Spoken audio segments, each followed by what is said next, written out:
Welcome to Simply Walk the Talk.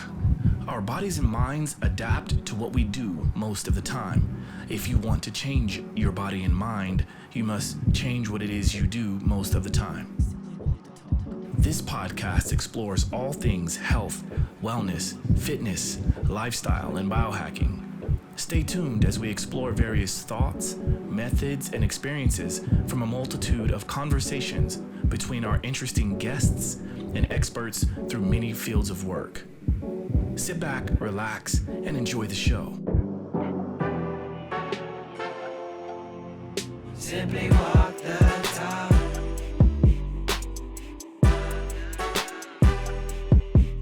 Simply walk the talk.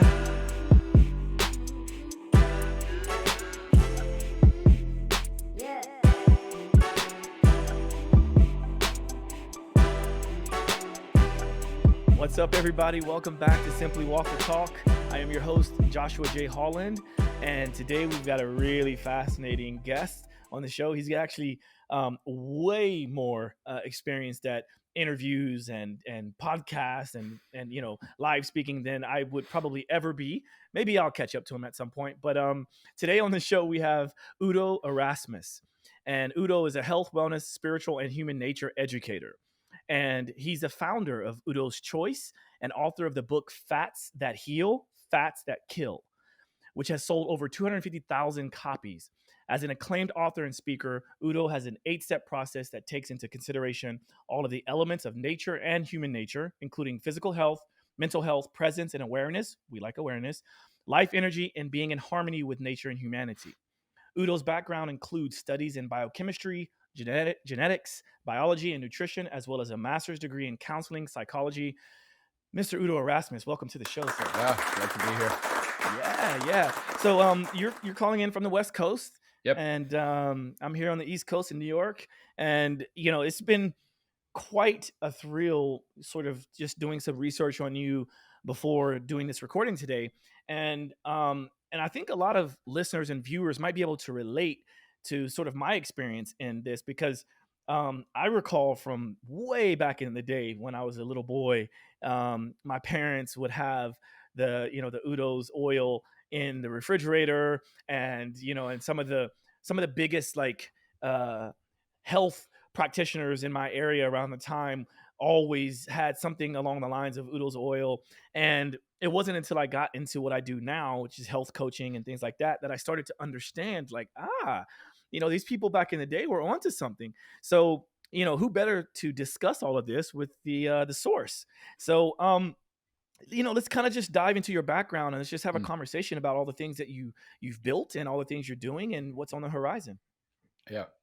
Yeah. Well, when it comes to the oil, so we start there. I got poisoned by pesticides in 1980. My marriage had broken up and I was really angry. And so I took a job as a pesticide sprayer because I felt like I wanted to kill something. And that's what pesticides do. We only made them to kill things, right? Touche. And I was really careless.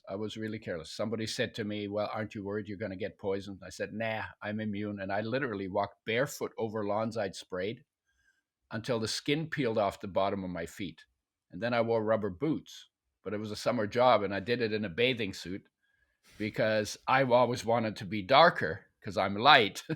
You know how that goes, right? Yeah. If you're discontent and if you're light, you want to be darker. And if you're dark, you want to be lighter. It's all based on discontent, right? Yeah, it would be better if I had, anyway, I wanted to have brown eyes, but they're blue. I wanted to have dark brown skin, but it's pink, So Right. And so I wore a bathing suit to get the tan.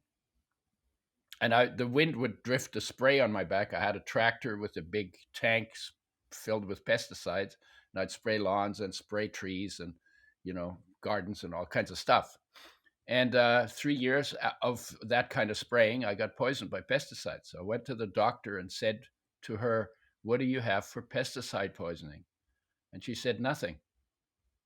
And the penny dropped. You know that expression, right? The penny dropped. All of a sudden, it was 100% crystal clear. My health is my responsibility. And if I don't take care of it, maybe nobody's gonna.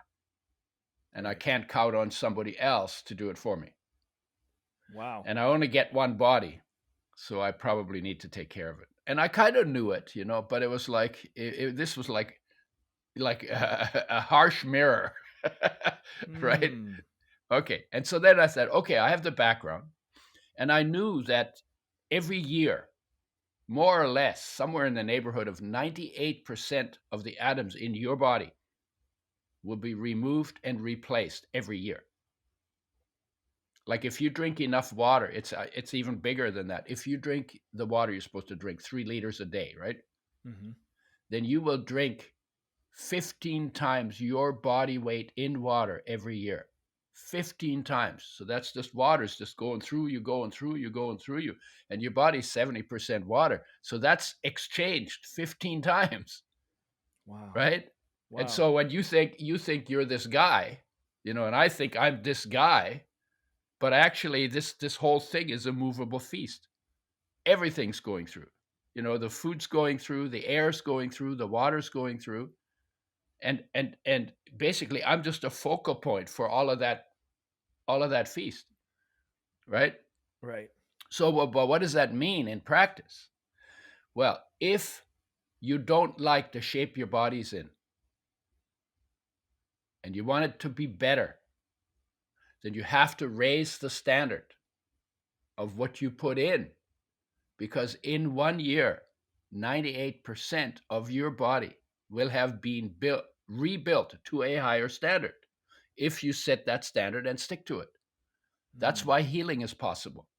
Right. That's the nature of healing, because your body is a construction site. It's always turning over. Right.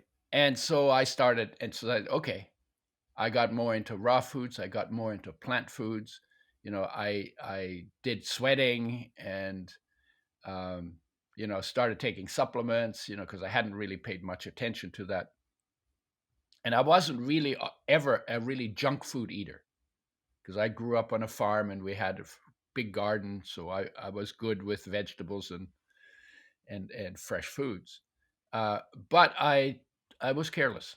We call it testosterone poisoning. It happens to young men when they have too much testosterone. They think they're immortal, invincible, until they have their first crash, their first serious crash, and then the wisdom starts to dawn, right? Right. Right. So that's what happened. And then because I had the background in biochemistry and genetics and molecules and all of that, I went into the journals to try and understand everything I could about health and nutrition and disease and nutrition. Because if the body's made out of food, I didn't think about water and air at the time. If the body's made out of food, then how can I raise that standard? And I wanted that to be based on what people have studied and researched and come up with, right? And so I was looking at minerals and vitamins and protein and carbs and fats and all of that. And I got stuck on oils because they were so contradictory. The research was so contradictory. Like there was one study I read. It said omega-6 is essential. And essential means you have to have it to live and be healthy. You can't make it in your own body. So you have to bring it in from outside. Somebody else has to make it for you. Plants, basically. So you bring it, that's the first part. If you don't get enough, you can't stay healthy. Your health will go down. It will deteriorate. You will get deficiency symptoms because you're not getting enough. They will get worse with time. And if you don't get enough long enough, you die. These are the essential building blocks for body construction. And the third part of the definition is that if your health is going down because you're not getting enough of something that is essential, but you bring it back in adequate amounts before you die, because death by definition is not reversible, right? So you bring it in, you replenish it, you get what you need into your body, and all of the problems that come from not getting enough are reversed. That's the definition of essential nutrients. And that applies, and that's because life knows how to build a body, provided we take responsibility here at our mouth to make sure that all of the essential building blocks land in the body in adequate quantities because life has to have them to make that body. Right? That's Right. pretty clear, right? Now, Very that clear. definition applies to 42 different things: 18 minerals, 13 vitamins, 9 essential amino acids that come from protein, and 2 essential fatty acids that come from fats. So I'm reading this study. Omega-6 is essential by this definition. Got to have it, can't make it, got to get it from food. If you don't get enough, long enough, you die. If you bring it back in and optimize it, you get your health back. So it says omega-6 is essential for health. And the next study I read said omega-6 gives you cancer and kills you. And I'm going, what? What the hell is this? How can this has got it? This is, I have to have it, and then it kills me. It's like, it drove me nuts. I mean, it drove me nuts. And it forced me to look deeper into how oils are made.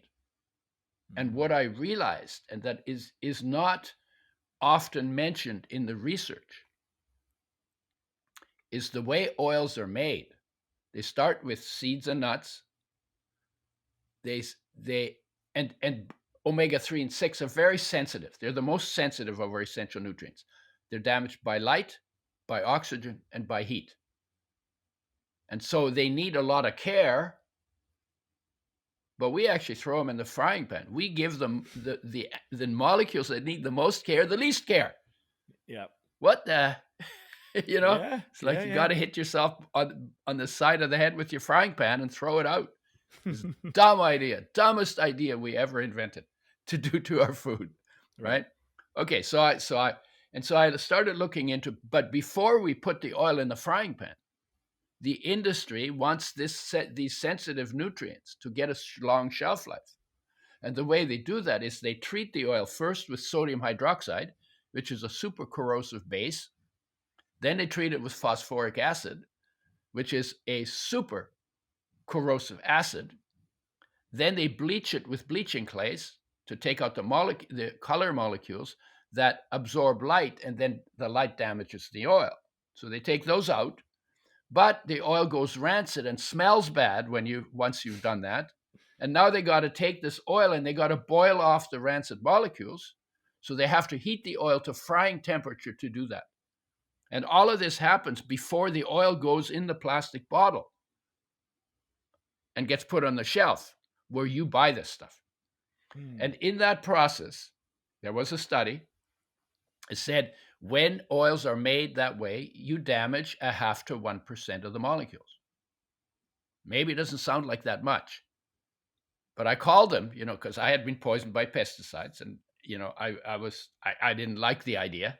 So I called the Oil Chemist Society and said, these are the guys, the umbrella organization for the oil industry. And I said, I want to talk to a researcher. So they put him on the line, and I said to him, so when you know that this processing you do with the oils damages them, why do you do it? And they said, well, one of the reasons we do it is we can get rid of half of the pesticides in the oil. Yeah, and I'm doing just what you just did with your head, right? What? And then I'm saying, what? The other 50% stays in? I didn't even know there were pesticides in oils. Right? Right. And so I said to him, well, why don't you start with organically grown seeds? Then you don't have any pesticides that you have to blow off.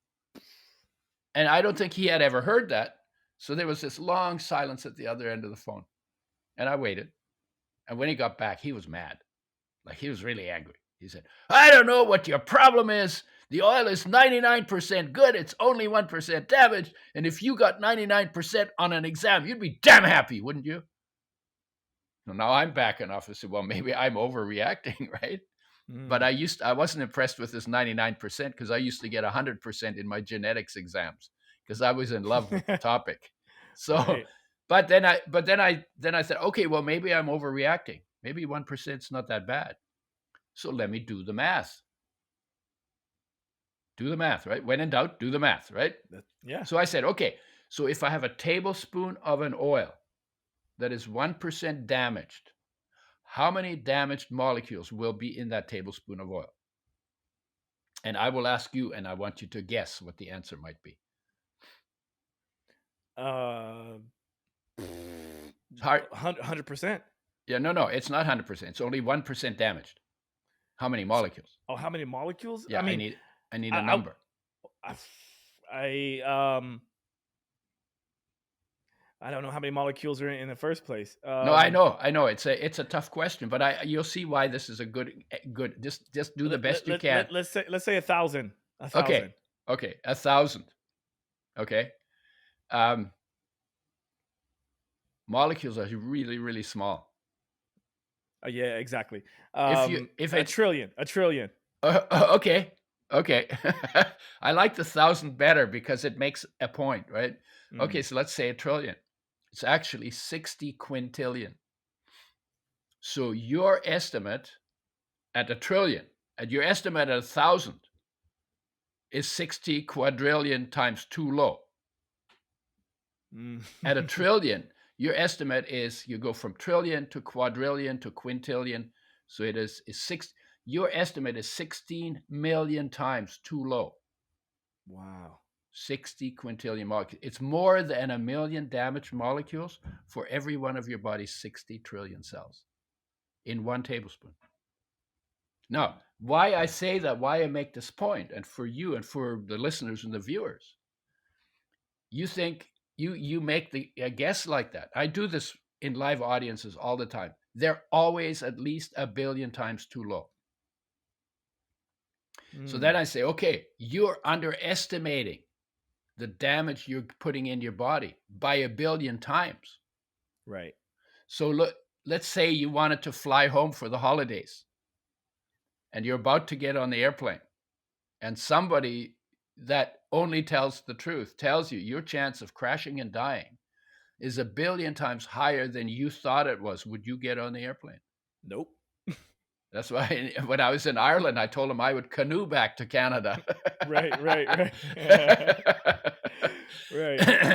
And the point is, because you underestimate by that much the damage that you're bringing into your body, maybe you need to rethink using those oils, and in addition, throwing them in the frying pan.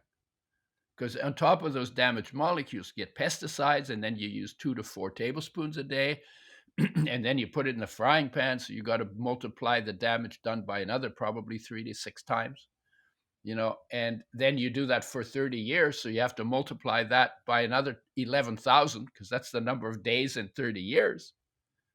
So you're putting toxin in your body every day, molecules that never existed in nature, that life never made a breakdown program for. And do you think after 30 years that might cause you some problems? Because the body has a hard time getting rid of them. They cause inflammation and they increase risk of cancer. And when I found that out, I went ballistic. I said, oh my God, I can't get healthy on oils like this. We should make oils with health in mind. Boom. And then the year after I got poisoned, I got another bonus from the universe. And it was like in 1981, it was established that omega-3 is also an essential fatty acid. So the omega-6 and omega-3, right? Those are the 2 essential fatty acids, come from from oils, not from fats, from oils mostly. And I found out that 99% of the population doesn't get enough omega-3s for optimum health. Every cell requires them because they're essential. And then I thought, oh my God, there must be a lot of things that go wrong in the body because we're not getting enough omega-3s. It should be able to improve a lot of situations. Right. And then I really went ballistic. I said, oh my God, if we could make oils with health in mind and bring the missing omega-3s back into the diet and exchange the damaged omega-6s for omega-6s made with health in mind, oh my God, we could help almost everybody. Yeah. And it was like I have a cosmic purpose for life. Oh my God, I could help almost everybody. And I didn't have any business background. I had good education in the sciences. I didn't have any business background, but the enthusiasm for being able to help so many people drove that project. And so by Mm, 1986, we started with flaxseed oil because it has the most omega 3s in it, made with health in mind. We put a 3-month shelf life on the oil, the early days. And we toured in 1988, took a tour in a van without air conditioning through the United States in the hottest fun. months, July, August, half of June, half of September, 101 days, went to 37 states, 17,000 miles by road, 85 cities, and talked to everybody about oils made with health in mind. Created a buzz, and flaxseed oil became the second highest selling oil in the natural foods trade within 2 years. And we literally Wow. worked all day, worked all day, drove all night from place to place. Me and a guy. I was sleeping on the floor between the front and the back. The driver had made himself a bunk across the back. Every 3 days, because we'd get really hot and sticky because it was so hot. Yeah. You know how it Yeah. gets, right? For sure. So hot. And then we would walk into Marriott Hotel like we owned it, and we would go to where the showers were, or if they had a pool, we'd go for a swim in the pool and wash our clothes in the shower, wring them out, and then go back and and we called our van the Omega Hilton, not the Omega Marriott. Oh, I like it. I And like it.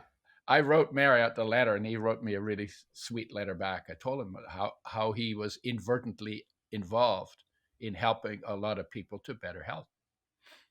That's So beautiful. yeah. So and then I became omega 6 deficient on flax oil because flax oil has a lot of omega 3 in it, but not enough omega 6. So if people use that as their only source of oil, they will become omega 6 deficient. And I got dry eyes, skipped heartbeats, arthritis like pain in my finger joints, and thin papery skin. And those are classic omega 6 deficiency symptoms. So I fixed it by eating sunflower seeds because they only have omega 6 and no omega 3 to bring that balance back. And then I decided we need to make a blend because I want the blend balanced so you get more omega 3s because they're the ones that are missing the most. I want omega 6s made with health in mind in a ratio where they balance, because if you get too much of one, it crowds out the other. And if you get too much of the other, it crowds out the one. So get it balanced right. Then we put them in glass because plastic leaches into oil. Yep. And everything's made from organically grown seeds. And and we did that in 1994. I started working with Udo's oil. Wow. So So that's kind of the story. And then I spent 15 years on the road, 6 to 9 months, living out of a suitcase, 40 countries, telling the story about oils. So it's been quite an adventure, all based on the yeah, enthusiasm of being able to help people. I think it's an amazing story, and and I there's so many questions that come to mind. And so like in an effort to try not to forget, Mm-hmm.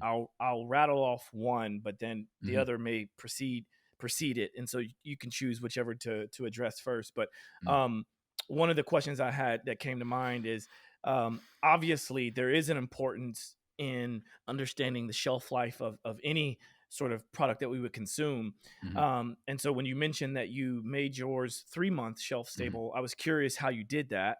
And then, um, and then being that it was hot, the other thing that came in mind is, how did it stay?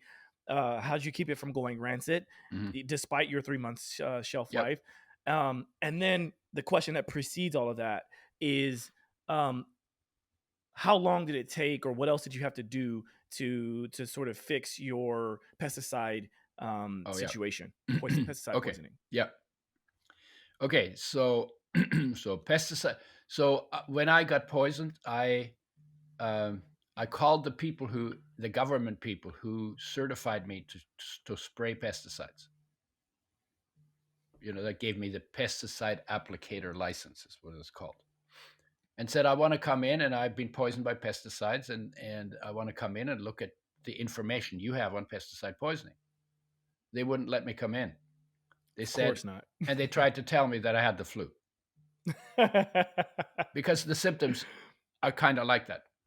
The symptoms were cramps, nausea, dizziness, and then low energy. Like I was 38 years old, and I have more energy now. I'm 80 now, right? I have more energy at 80 than I had when I was 38 after I'd got poisoned. If I walked around a city block, I had to sit down and rest. And since when does a flu make your feet peel? By the way.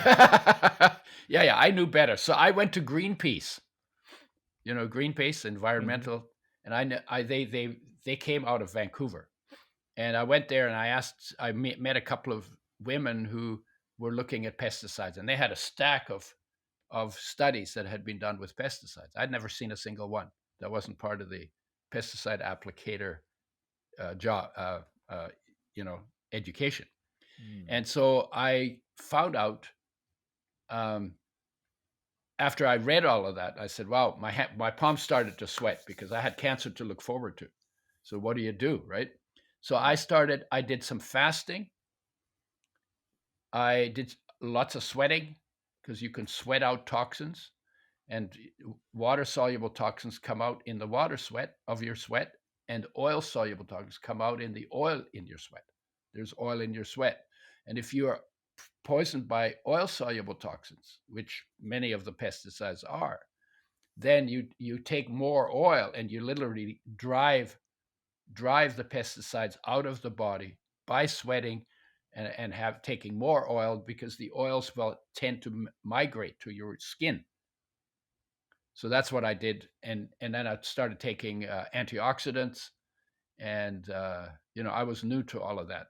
I didn't study nutrition. I studied biological sciences, which is a good foundation, but I hadn't studied nutrition. And so, and then I started taking supplements. Wow. That's mainly what I did. And eventually you saw the improvement, I would assume, right? Oh yeah, I have more energy now. I have no aches or pains. I mean, I'm 80. I have no aches or pains in any of my joints. Literally no inflammation in my body. But I also pay attention. I use lots of spices. Lots of spices are anti-inflammatory and antioxidant, like black seed and turmeric and ginger and garlic. Garlic is also good for social distancing, in case people think you should. Exactly. Right. Exactly. And yeah. Sorry to cut you off, but like, what approximately how long? So once you started implementing all those protocols that you just mentioned, like approximately how long did you start to see like, this is working? Yeah, the low energy took the longest. It was probably a year, maybe a year and a half. Okay. The rest of it disappeared. At one point I felt at the beginning, if I turned my head, it felt like my head turned, but my brain didn't. Now, obviously, when your head turns, your brain turns, but that's what it felt like. So it was a really strange symptom. That went in weeks, months, but the low energy took a while. I see. Yeah, and and then you were talking about shelf life. Well, at the beginning, we didn't know about shelf life, so we just wanted to be sure that the oil was not rancid or damaged by the time people got it, and it was a nightmare to work with it. And since then we've been able to tighten up the because it's always a work in progress, right? You start somewhere and then you refine, make it better, make it tighter, So that took us probably a couple of years to do. And now the oil, if it's frozen, because you can freeze the oil and it shrinks, it doesn't break the bottles. So you can, I buy it by the case. I stick it in my freezer. I take it out one bottle at a time. Closed, it has a 1-year shelf life in the fridge. Opened, we say use it up within 8 weeks. Okay. Because when you open it, oxygen gets in and then it gradually starts. And keep it in the fridge. And never use it for frying, because the better an oil is for you, the worse, the more toxic it becomes when you fry it. Bingo. Yeah. Bingo. And so So that took us a while. And then in terms of shipping, 2 weeks without refrigeration is our max. And when we ship it to Europe and Asia and Africa and various places where we ship it, if it's longer than 2 weeks in shipping, we actually ship it refrigerated. Oh, okay. Yeah. Wow. And then Yeah. it's refrigerated in the factory. It's refrigerated in the stores, at least supposed to be. We don't have 100% control of that. And you keep it refrigerated at home. And you add it to foods after they come off the heat. And it's compatible with all foods, except if you use it with carbs, you might put on a little bit of weight because you're adding so many calories. So when you start using it, what we tell people is lower your carb intake, because when you eat more carbs than you burn, they turn into fat. So I call carbs undeclared fats. Yep. Right. Yeah. Yeah. And most overweight in North America is from eating more carbs than you burn, and from the blood sugar levels going up and down, and the insulin level going up and down, and your mood going up and down.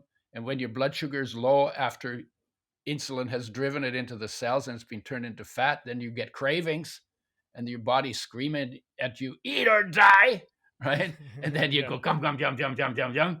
And then you overeat because you're going to eat until your blood sugar is normal, but that takes time for digestion and absorption. By the time your blood sugar is normal, you've eaten more than you needed, and you've just started the next cycle in carb addiction. And so I'm not against carbs. If you burn them, they're fine. People who are physically very active can eat a lot more than people who are not. But if you're overweight, you didn't burn the carbs. Yeah. Yeah. And Well the said. omega-3s actually turn on fat burning, and they're helpful in getting in fat burning, in weight management, in weight loss. So because they turn on fat burning genetically, and they turn off fat production genetically, right? So they're like almost like hormones that way. Right. Yeah. Your approach to mentioning that you can use it on foods after it's cooked is a very common suggestion I give to people when it comes to talking about oils like olive oil. I'm a big fan of that. I typically only cook with ghee or a lard, like I actually have like tallow, things like that. But I like that approach. I mean, I think I'm going to actually start to implore that because, but before we move on I have a couple of things to say too. Sorry. Yeah. So I don't recommend frying ever. I tell people go back to cooking in water. That's how it was when I was a kid, because that change happened when I was already around when that change happened, where the industry recommended people to use oils for frying because they wanted to sell more oil.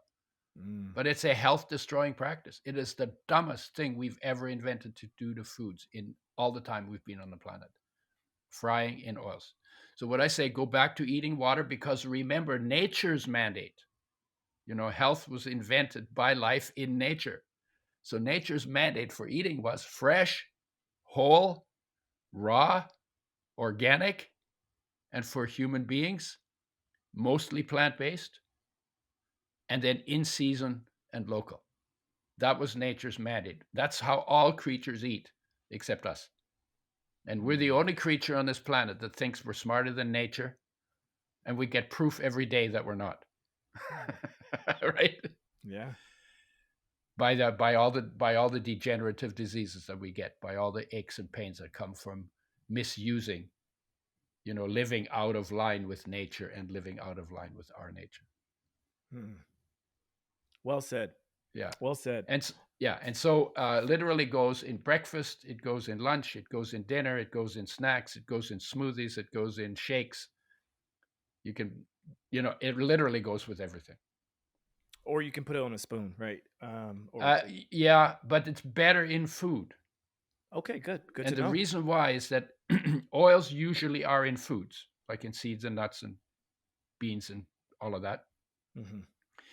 But they enhance flavors So that makes them nice to use in foods. And they improve the absorption of the oil-soluble nutrients in the foods. Right. And some of those have major health benefits. So Right. so it's better to use them with foods. Although a lot of people take them off the spoon, but then sometimes they write to me and they say, "I don't like the taste of your oil," right? Because oil tastes like oil. It would never taste like ice cream, right? Right. Some people love the taste, but some people say, "I don't like the taste of your oil." So I say, "Okay, how did you take it?" "Oh, I take it off a spoon because somebody told me," right? And I said, "Well, when's the last time you took cooking oil off a spoon? Exactly. Do you ever do that?" Nope. No. So why are you doing it with mine? Right. Yeah. Right? Touche. Oils taste like oil, and some people like the taste and some people don't like the taste. But if you mix it in food, the flavor, the oil texture that people don't like goes away, and it enhances the flavors of the food that it's in. It's really very nice. That's why we like fat in our foods. That's right. Yeah. Yeah. Okay, so we are at the point where I know we briefly discussed this before we started recording, but we're gonna do a Pomodoro break. Yeah. And I love this part of the show because it allows all of us, so the guest, myself, and anyone listening or watching, to sort of Mhm. break up what we're doing for a moment, and then Yeah. we can jump right back into the conversation. So, what is Yeah. something you would offer for yourself or for others to Okay. do in a moment like this? Okay. So if you're not you can't do this if you're driving. But and this is a good segue to maybe what we'll talk afterwards. We'll talk about digestion a little more too. But uh, so one of the most important and most neglected things that people can do to get better quality of life is to take a few moments and to become really still. Really, really still. So if you're driving, you turn off your radio for a second because we don't want you falling asleep at the wheel, right? Right. And the idea is that we're called human beings, but we live like human doings. And the being begins when the doing stops. And so you take a few seconds or a few minutes and just close your eyes and see how still you can become. See how still you can become. It's like in hide and seek when you don't want to be caught, See how still you can become. See how lightly you can breathe. See how breathe without any dragging your breath through your neck, right? See how still you can become. See how deep you can go into that stillness. And then see how long you can stay there. And while you're doing that, breathe slowly and lightly. Don't push or count or drag or anything. Just breathe slowly and lightly. And while you're doing that, observe what is in the space that your body occupies. You might feel something. You might see something. You might hear something in the silence. And just be relaxed in it.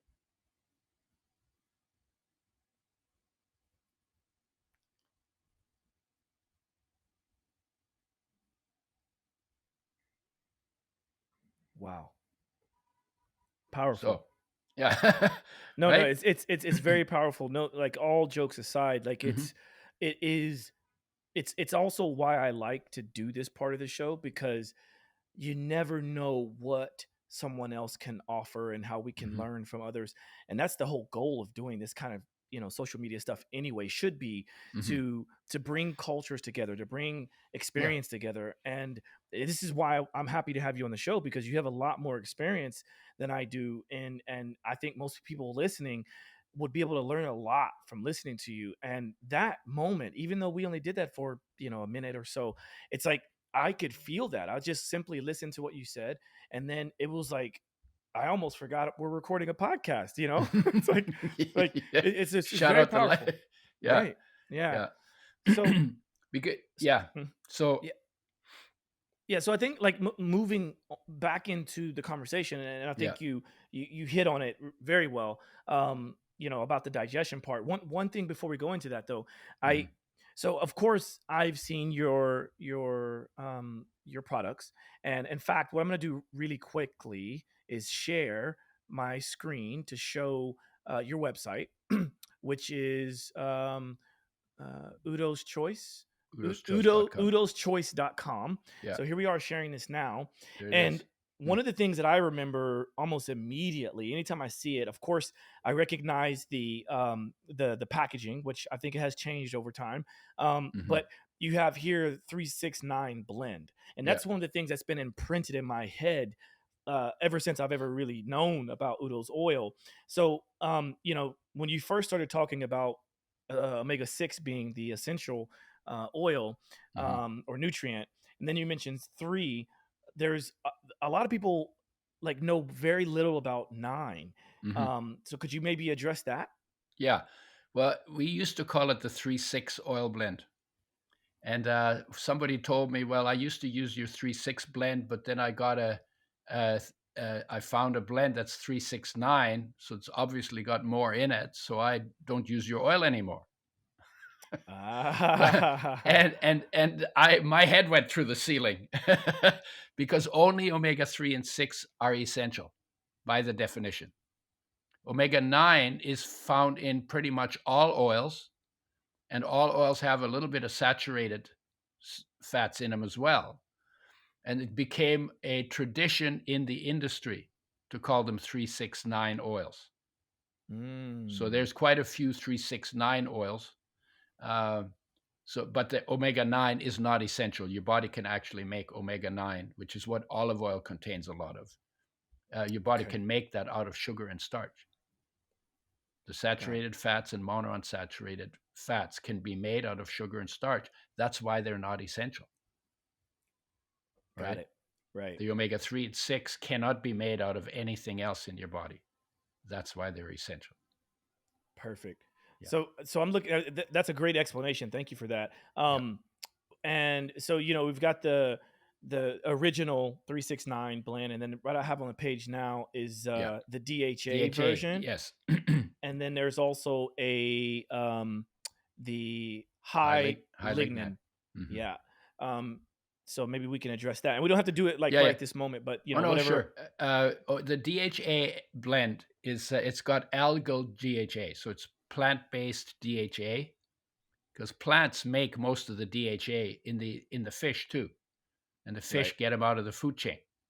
So the fish don't make them. Some fish do, but not the most of the fish we eat don't make their own DHA. They get it from little fish that ate krill that ate algae, Right. and algae made it for the whole food chain. And therefore, women when they're pregnant and people over 50, because there's research if you're on the usual American diet that women get depleted of essential fatty acids and the brain fats, particularly when they're pregnant, because they have to maintain their brain and build a new brain in their body. So it's helpful for them to have a little more DHA in their diet. And over 50 in North Americans, the brains shrink. And when you take DHA, that prevents that from happening. There's some research on that. So we have that blend for the very young and the very old and pregnant women. And then the high lignan, there has some seed material in it. And it'll sink to the bottom. So you actually have to shake it. Otherwise, it'll go to the bottom and you might not get it. But the best way to get the lignans is just blend some flax seeds, because flax seeds is a very rich source of lignans. And so I use the 369 blend. My brain, I don't think is shrinking all that fast yet. I'm only 80, so I'm just getting Right. started. and I'm firing at least on 2 cylinders still. Very And good. so that's that's the blend. So the second thing I took on was digestion, because there's always something going on with digestion. Either you got gas or you got cramps or you got bloating, or your breath smells really bad, or there's always something going, because there's so much foreign stuff being put through there. Right. It's the hardest working part of your body. It works harder than your brain. We Yeah. pride our brain, but digestion is actually the most important process going on in the body, because Right. without digestion, your history, your body's history, right? Yep. And so the idea is that if you cook or fry foods, you destroy the enzymes that are present in raw foods that do 60% of the digestion for you if you chew up the foods properly. And if you destroy them, the body was actually originally made for raw food. If you destroy them, you should replace them. So you take them with your food, but they're also good for taking the protein coats off viruses. And I use them for that. Like if I start getting a sore throat, I'll open a capsule of enzymes in my mouth, switch it around in my mouth. Any virus it comes in contact with, it puts it out of commission. And that takes a load off my my immune system. So the immune system has an easier time to deal with the vitamin D deficiency season problems, colds and flus, right? Right. And vitamin D obviously is important too. But and then the same thing with probiotics. Probiotics are friendly bacteria. They're on plants if they're grown in nature. So when an animal eats in nature, it gets probiotics in its mouth with every mouthful of food. And they work their way through the digestive system, and they help in lots of ways, also with immune function, but also make digestion easier and protect us from other bacteria that are also on foods and in the soil and in the air. And they they balance that system exceptionally well. And when we cook foods, we kill those, so they need to be replaced too. I brush my teeth with probiotics in the evening because when I do that, first of all, they're starting on top and going through the whole system, so you get the best service from the probiotics. But I also wake up with exponentially less severe bad breath in the morning because when you sleep, you don't swallow. So if you have rot bacteria in your mouth, because you still have after the mouthwash and all of that, they double every 20 to 30 minutes. And if you sleep for 8 hours, you end up with 32 to 64 times more rot bacteria in your mouth than you had after the mouthwash. That's why morning breath is the worst breath of the day, because when you're swallowing, you moving them, but at night you're sleeping, you're not swallowing. So you leave. And people also mouth breathe, which is a big problem with that because it dries out the mouth, right? But yeah, good point. Yeah, and then if you have a mouthful of probiotics while you're sleeping, they inhibit the growth of the rot bacteria. They steal their food and they outpopulate them. Well said. And so breath isn't perfect in the morning, but it isn't as god awful as it can often be.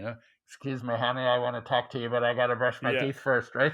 Right. Yeah. That's a really good hack for people out there because I will be honest, anytime I watch like a movie or a TV show and I see, I mean, obviously we know like movies and TV is all like overly produced and whatnot. But it's like, it's so funny to me because anytime I see a scene where a couple wakes up and they immediately start talking to each other, I'm like, nah, that's not how it works. We all know that. No, they got peppermints in their mouth and tea tree oil and exactly. It's true.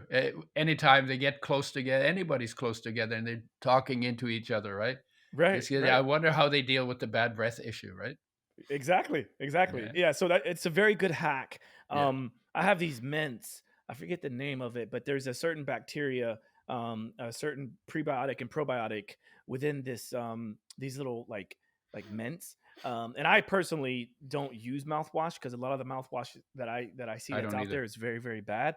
But I do use I have a couple different types of toothpaste that I use. One is a silver. Has silver, which is really good for killing any bacteria. But then I have another one that helps to repopulate. And then one of the hacks that I have that a lot of people maybe don't know about is I actually use MSM flakes on my toothbrush, right? So that's another really, really good one. But I do like where we're going with this concept because this could get people to kind of understand like, oh, you know what? There's some things that we can do. It's not about going to the store or going online to buy all these mouthwashes and toothpaste and toothbrushes. It's more about like the bacteria, right? It's like we got Yeah, good bacteria. and it's Yeah. the natural bacteria that belong in your digestive system, Yeah. rather than some drug that has side effects or something that that does a one-time kill but doesn't actually get you the probiotics back. That's right. So I'm So always, when I look at products, I always look at how was it in nature before we got civilized, and yeah. how do I get in line with that? Because you can't be healthy for long if you live out of line with nature or your nature. Yeah. That's just Well, how it is. I'm looking online again. I'm not sharing it at the moment, but I notice you have the adult enzyme blend. Hmm. And for anybody interested, obviously we're going to give all the information at the end of the Yeah. show and in the show notes. But this has a potent blend of 7 types of active enzymes Hmm. to enhance digestion. So this is something I would assume. Is this the one that you break open and put in your mouth? No, I first of all, they're age specific.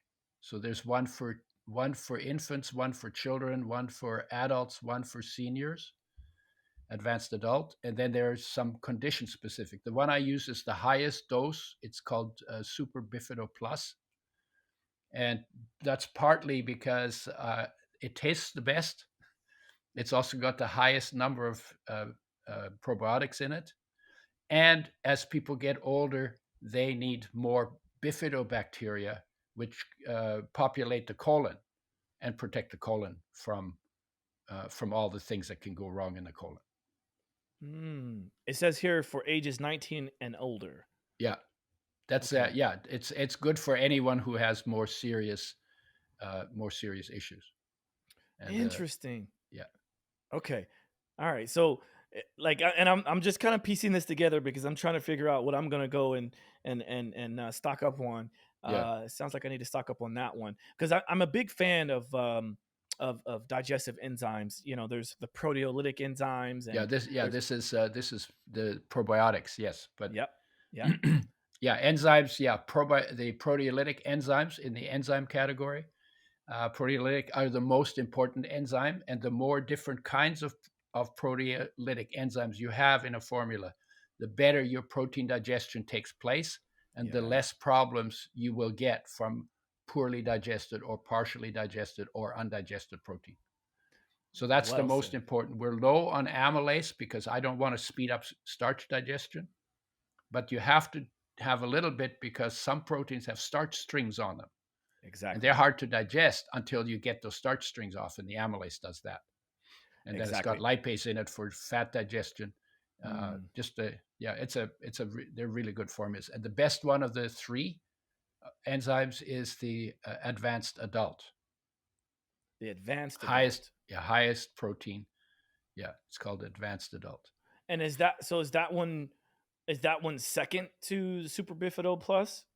Or Yeah, they do different functions in the body. Enzymes enhance digestion, and bifidobacteria control the microbiome, the bacteria in the gut. So they do different things, all right, so here but they this both do them in the digestive tract. so the advanced adults probiotic is for ages 55 and up. So I got some time before I get on that one.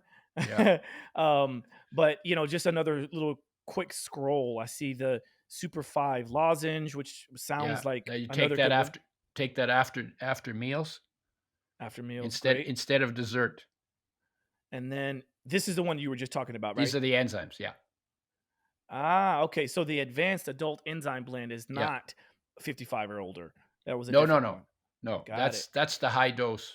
I think they're going to change the labels. Okay. In Canada, we call that one urgent care.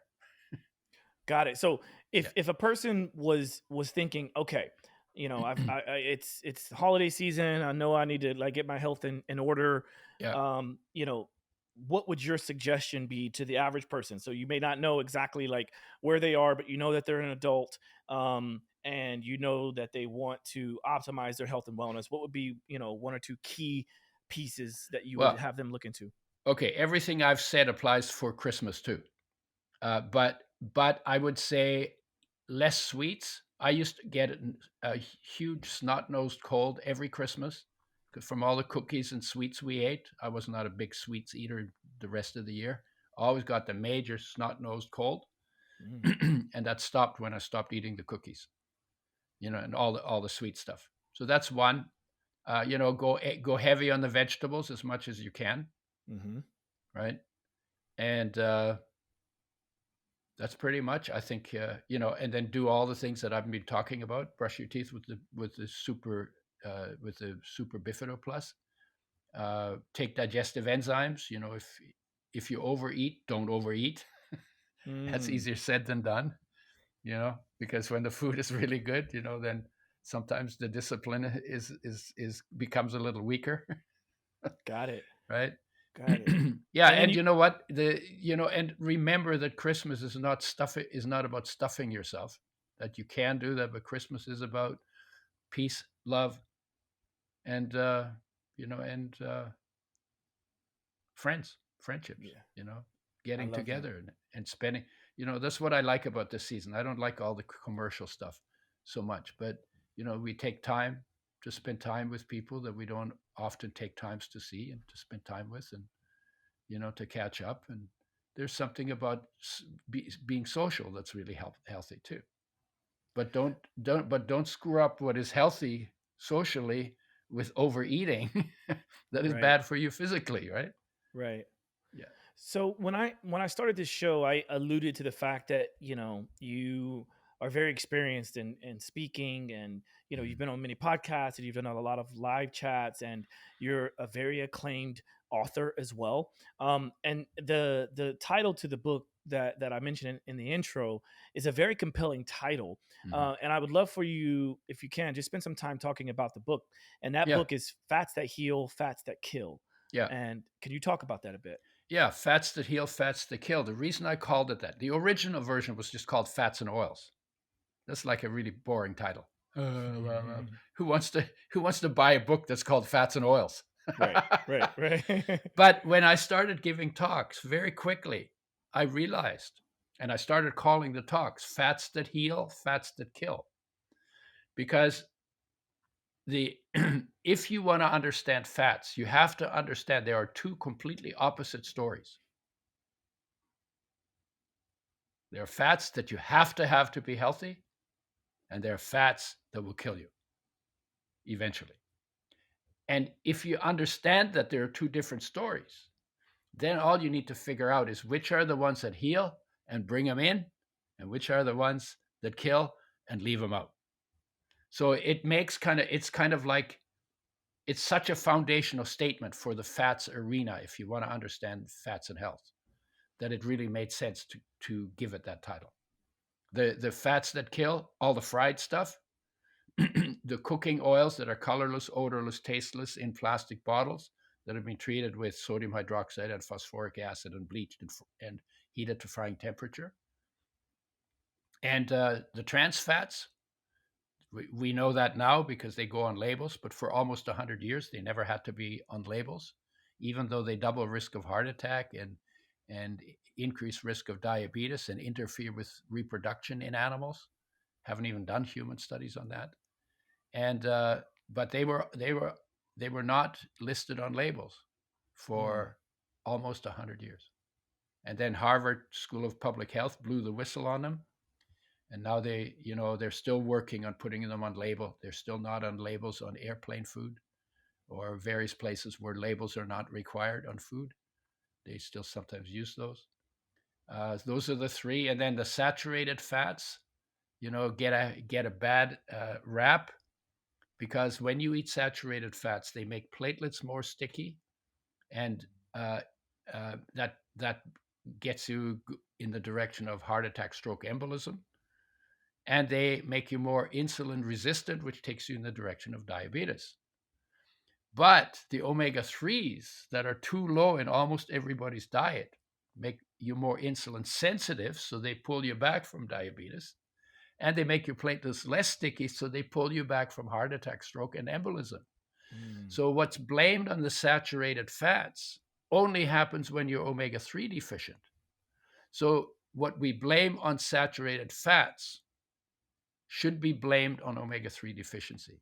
When you optimize your intake of omega-3s made with health in mind and in the right ratio with omega-6s, which is what we do with Udo's oil, then if you do that first, because the essential fatty acids are the only thing you have to have from fats, everything else your body can make, then if you've optimized those two, you've done the thing that has to be done for health, then you have a lot more space for saturated fats. Now, the keto people do the fats, but they usually ignore the essential fatty acids. And keto is not long-term sustainable if you don't optimize your omega-3 and 6 intake as Well your said. first priority on your keto diet. Yeah, what I like, my understanding, and sort of an addition to what you mentioned in terms of the omega-6 versus the omega-3, a lot of times people sort of they talk about these things in a vacuum, because my understanding also, along with what you were saying, is glycation. So Mhm. you know, having too much sugar, you know, is also a huge problem, right? Mhm. So it's Yeah. like, so when you add that in and you have omega-3 deficiency, Yeah. now you're really having a problem. Because I think some people, and you touched on this a little bit when you mentioned, if you put the oils on food, that's the best way to do it. But then you mentioned if you put it on high carb foods, that can get a little tricky.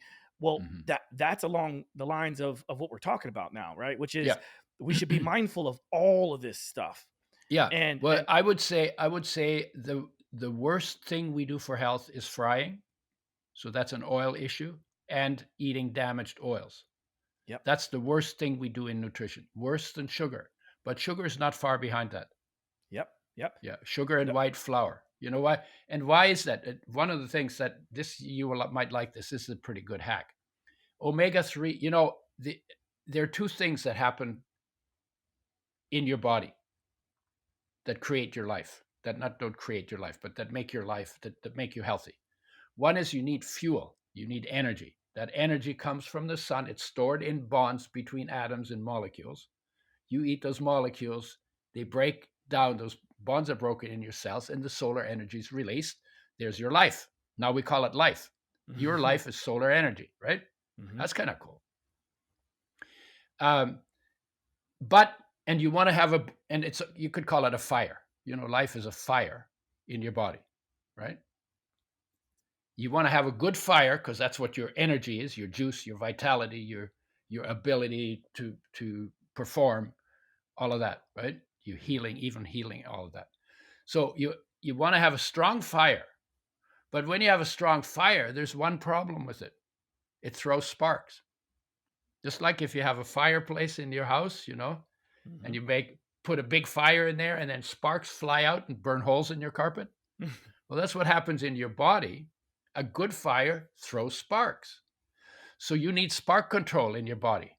So the screen in front of your fireplace, in your body, the spark control is anti-inflammatory and antioxidant molecules, right? Right. And when you eat whole foods like sugar cane, we're talking about sugar, right? Sugar cane, you have the sugar that is fuel, and you have spark control in the rest of the cane. Yep. But what we do is we took out the sugar, so now we have the fuel, and we've removed the spark control. When we eat sugar, it gives us fire and it gives us sparks, and we don't have spark control, and that's why white sugar causes inflammation in the body, right? Is that another word for fiber? Fiber is one of it, but antioxidants, there are all kinds of different antioxidants. Yeah. There's all kinds of different spark catchers. And that's also true for white flour.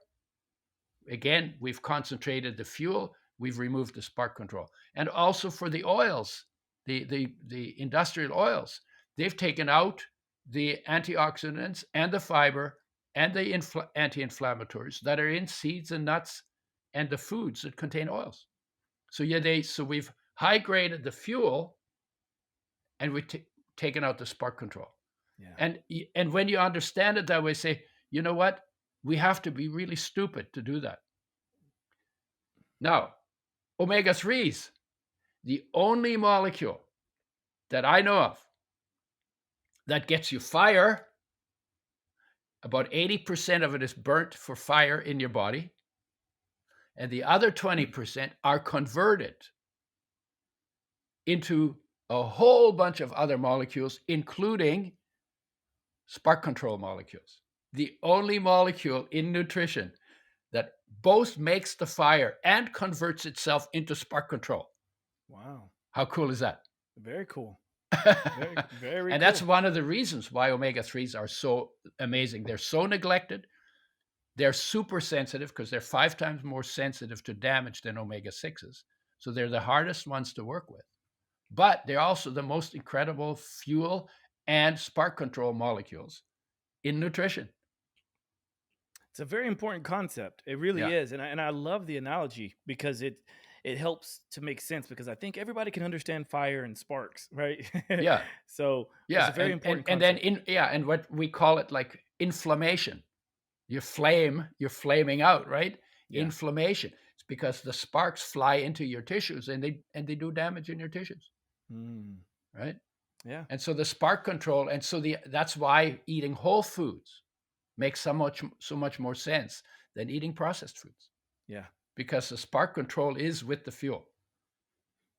Yeah, it helps to solidify the idea of awareness, and that's the name of my book, The Awareness Shift. And and I love to speak about awareness because I think a big part of what's happening in our world today is that we lack awareness because everyone is looking for that next best thing. They're looking for the silver bullet. This is why, you mentioned, I don't understand why we would even do this as a society to strip these things out, but it's like we're getting farther away from nature versus getting Well, closer to nature. Yeah, I think one of the reasons from industry's point of view, it's easier for shelf life, and for consumers, it's easier for convenience, because you True. can stick stuff somewhere and leave it there forever. But if you're eating fresh foods, they're perishable, right? Yeah. So some people say eat foods that spoil. Just eat them before they do. Ooh, might have to use that one. I Yeah, like yeah, that. absolutely. Yeah, I didn't come up with that. That somebody, right. eat things that spoil. Just eat them before they do. Well, You're a perishable object too, and you live on right, perishable objects from nature, right. perishable foods from nature. Yeah, it can get frustrating for people trying to get healthy and trying to go down the route of eating local and eating organic, and it's not uncommon to find mold on organic food that is fresh because it doesn't have all these preservatives in it. Yeah, but wait And a minute. Your white bread gets moldy too. eventually, yeah, yeah. So Yeah, yeah, yeah, and wash the food. right. Eat whole foods and wash them. And cook them if you have to in water, because the only time you got to cook them cook things in water is if they're contaminated. So in India they cook their food because their hygiene is not as well developed as in the Western world. And in China, same. They cook their foods because they need to get rid of the parasites and the bacteria that are on the food, because they put their waste on land. Now it should be on the land, Right. but you also have unfriendly bacteria there. So what we should be doing is eating our foods raw, and we should be cooking our wastes and then putting the cooked wastes, so the bacteria are gone, and put them back on the land, because that's topsoil. Now, I would like to interject a bit of a devil's advocate moment, because I think there's some people may be listening to this interview at this point and thinking, oh, I should just not cook foods. There are there's good ways to cook if you're going to cook, and 2, there's bad ways to cook if you're going to cook, and 3, there's just like chewing our food, you can unlock certain byproducts by lightly cooking certain foods, and there's also some research to say that you can get rid of some of the lectins, or some of the, what is the anti-nutrients, like Phytates. oxalic acid and Yeah, phytates and things like yeah, that, right? And so, it doesn't sound like what you're saying is that you should not cook your food, but we hmm certainly shouldn't be overcooking our food, and we certainly shouldn't be yeah. making our food more rancid by doing so. Okay, but let me also tell you that some of what people have said about phytic acid has actually been debunked, I've heard and some of it. Yeah. some people say you should cook tomatoes. I don't know if you know, but in 1937, Heinz Ketchup Company wrote a nutrition book that was used in nutrition schools at university, and they happened to sell cooked tomatoes sauce, right? Ketchup. So they Mm, put in a good word for cooking tomatoes. But if you eat raw tomatoes with oil, because the lutein that they contain and the lycopene that they contain, those are oil soluble nutrients. They're like carotene. They're like oil soluble. Well, if you eat the tomato and you chew it up well and you eat it with oil, then then those uh, those nutrients are absorbed with the oil because they're oil soluble, and the tomato itself doesn't have much oil in it. right. So that's one that where I would argue that you've been misled by people with other motives. So Right. you have to be careful in the research, and the more this becomes big money territory, the more people cheat on the way they do their studies. Yeah, really good point on the tomatoes. I think the most of the research I've seen, because I have seen what you're talking about with the hmm tomatoes, and I thought it was fascinating.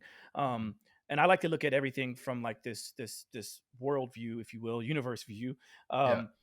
But most of the research that I was speaking on was with the leafy greens, things like kale and hmm chard and spinach, especially. I think like the biggest vilified ones would be spinach and kale.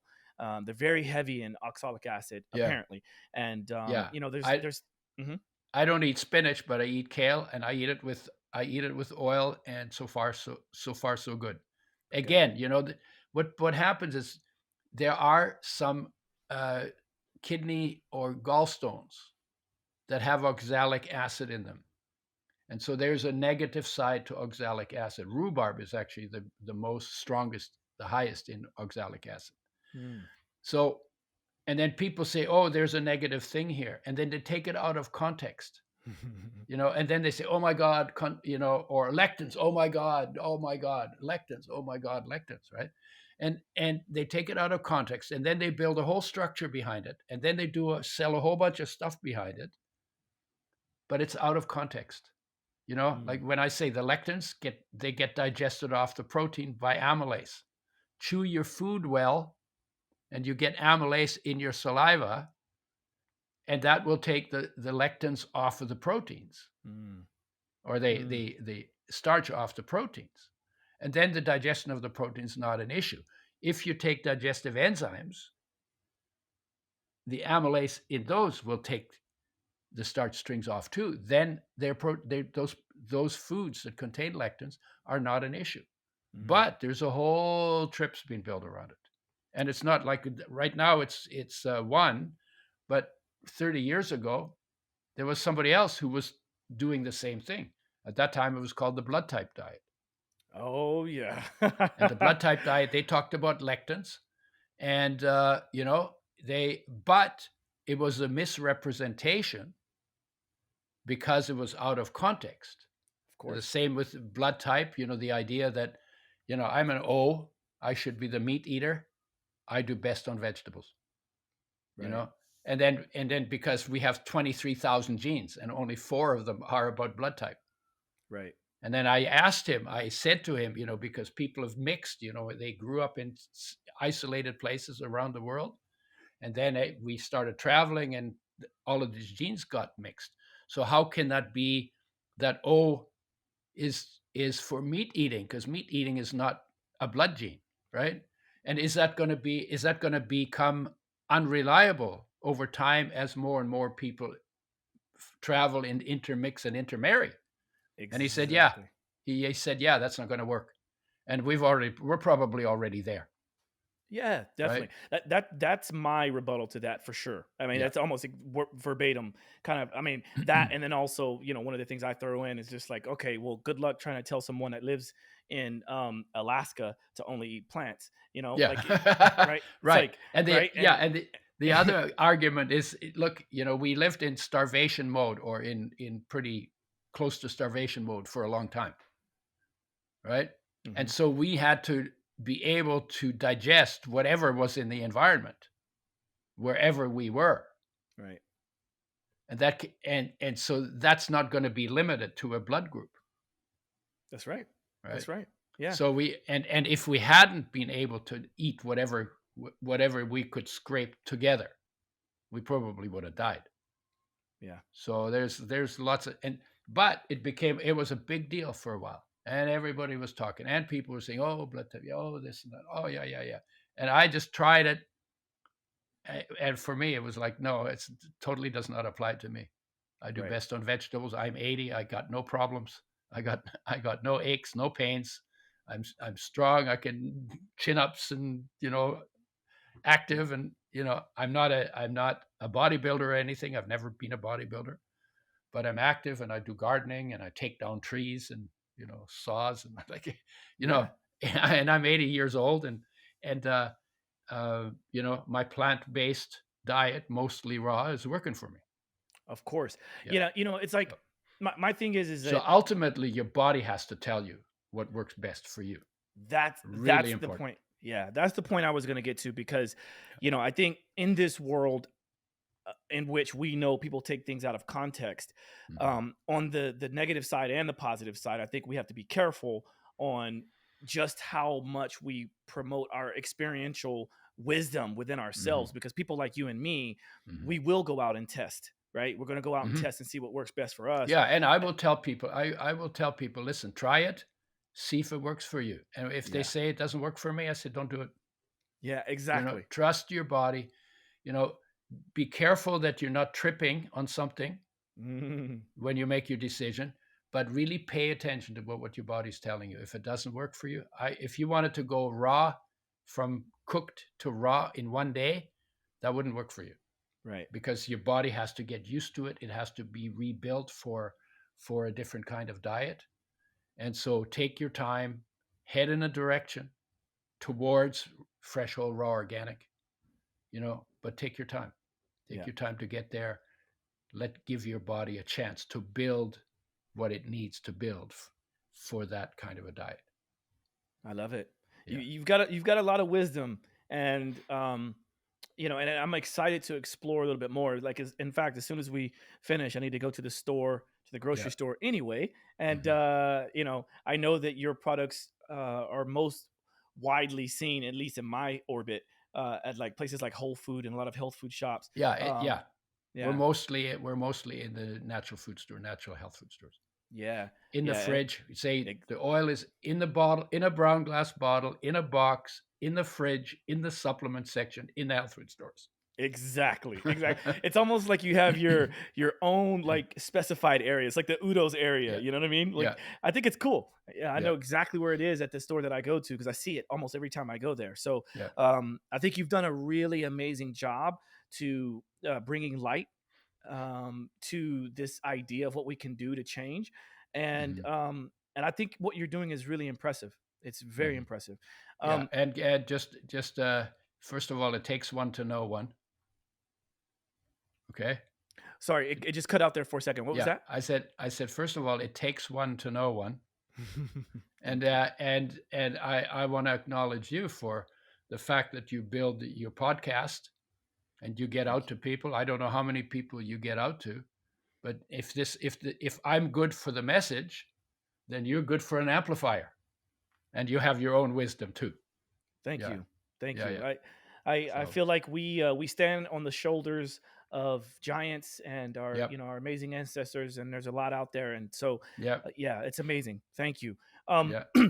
so before we get to the last two questions I Mhm. usually ask, um, is there anything that we missed? I mean, and obviously, like, you're a wealth of knowledge, so we may even have to have you come back on a few more times. But Yeah. in today's conversation, is there anything that you wanted to really talk about that we didn't get a chance to address? I want to talk about human nature, but that's a whole other show, and that'll probably be an hour and a half too. But So then, but in terms of what we're doing with yeah. oils and enzymes, and I work with greens as well, portable greens for people who travel. No, that's good. You did a really good job. Yeah, Yeah, and that's a really good point. Thank you. yeah, So one for sure, I would love to have you back on because I find yeah, all things nature very fascinating. So I would love to get your take on that. yeah, And as I was scrolling through sharing the website for those of you that are watching or listening, I did notice in there the greens blend. I think it's called, yep, right? yep. Yeah. So just take the time to go, as you're listening to this podcast, go check out the website. It's udoschoice.com. And of course, we're going to, at the very, very end, we're going to allow Udo to kind of rattle off the best places to keep in touch and to Yep. find out more. But before we do that, Mm-hmm. Udo, my first question to you is, what are your top 2 pet peeves? What are a couple things that just get under your skin these days? Given that I'm 80 and given that I've been doing my stillness practice for 50 years, there's not a lot of pet peeves that I have. Good. Although I do have a pet peeve. People who lie to other people about things that are important for health. Because when somebody lies to you, it's a form of dictatorship because lying takes away your choice. That's deep. So that's definitely a pet peeve. And so, I feel like what we're here for is to tell it like it is and to give people space. If you give people really good information, you don't have to sell them. Right. You give them really good information. If it makes sense to them, that you give them the space to try it out. Maybe they won't do it today, but some other day something happens and it reminds them, then they try it. You want to give them accurate information so they can make choices that's helpful to what goes on in their life. And when we don't do that, we actually destroy the community. Lying destroys communities, countries. Wow. That's deep. That's deep. No, but it's true, right? Yeah. And telling the truth is sometimes a little hard because you get blowback. Right. But when lying wins the day, the blowback is a whole lot more severe, right, for everybody. right. And so my view is, I believe in democracy. People should have choices. You get to decide what you put in your body. And we live in a place where you have a very wide range of choices available to you. How do you find your way through that? You cannot find your way through it other than if you get information that is accurate and practical and usable. And and I happen to have studied all this stuff, so I know it in ways that most people don't have the time or inclination or even interest, but everybody still wants to be healthy. So they need to be able to find people who will tell it to them straight. That's probably my biggest That's huge. peeve. That's huge. The second one is, we are, and this is topic for the next show. We have an indestructible, all-encompassing peace and an unconditional, empowering love within our nature. They are part of our nature. And almost everybody in the world lives disconnected from them. And peace is everywhere in the world. And we put so much garbage into peace. In Ukraine, there's a battlefield. Ukraine is a battlefield, right? Mm-hmm. Peace is everywhere, in the warriors, between the warriors, around the warriors, above them, below them, everywhere. But they're not focused on that peace that's within them. They're focused on an idea. You're my enemy. I'm going to kill you. The other side says, you're my enemy, I'm going to kill you. Right. And then, and that's what they put into peace. Right. That's a peeve. I was born during the Second World War. So war is a bit of a peeve for me. We can do that in the next show. So those two, I think, are pet peeves. Profound. Probably the best combo I've had on the show yet. So thank you for those. And I can relate, and I can also feel your passion in that. So, thank you for sharing. So the last one is definitely my favorite question. And that is, what is something you're most grateful for? Most grateful? Okay. The fact that solar energy is life energy, and life energy is the master within me, within every human being, that the masters talked about, and that I can actually experience that in my life, inside the space my body occupies. I got to say, that is the thing I'm most grateful for. But if you want to talk about gratitude, the fact that every breath I take, the oxygen was made by some green plant, might have even been poison ivy or a weed, but that made the oxygen for me. So I got to say thank you for every breath I take. And then every breath I put out is carbon dioxide for the green plants. And so with the out breath, I say, you're welcome. Thank you. You're welcome. Thank you. You're welcome. It's also called, what do they call that? Reciprocity. Yeah. Right? Yeah. But you look around, I mean, the sun shines and then it's dark. Dark is beautiful and sunshine is beautiful. And now we got snow on the ground, and that's beautiful. And we had an incredible sunny summer, and that's beautiful. And, I shut off my television because it was making so much negative noise. And I sat in my living room. Oh my God, but this whole place is just filled with peace. It's like, my eyes can see, I can have a conversation. I love the technology that allows this to happen with you in New York and me on the West Coast. Right.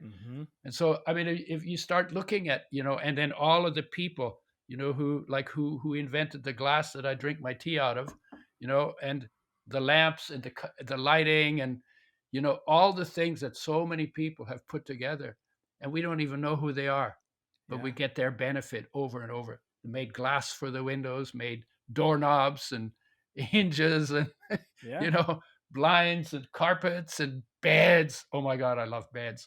You know what I mean? It's like we live in such richness. Even if I have no money in the bank, I have lived in such richness, and it's both within me and around me. And the thing that human beings are best at of anything we do is appreciation. See, no animals can't appreciate the way humans do. It's about, but we can't run as fast and we can't fight as hard, and and trade-off. Yeah.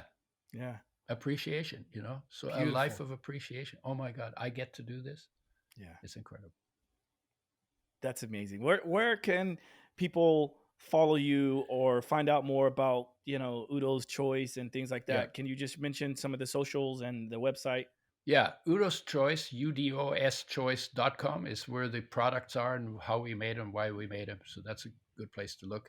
I have a website called Udo Erasmus, or the Udo, THEUDO. Okay. And we have some courses there. That's a work in progress, and we're